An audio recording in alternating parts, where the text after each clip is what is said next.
Hello guys, in this video I am going to show you how to enable place markers on maps in the IGO Navigation application.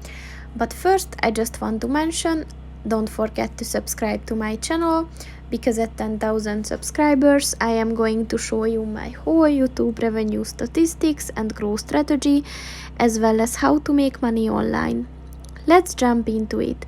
First of all, open the application on your phone and then click on the three lines at the bottom of the page on the right.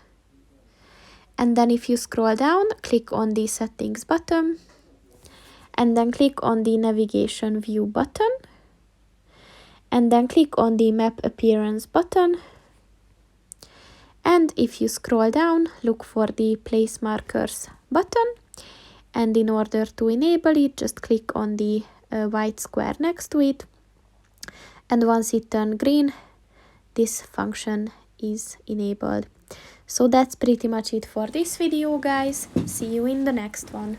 Goodbye.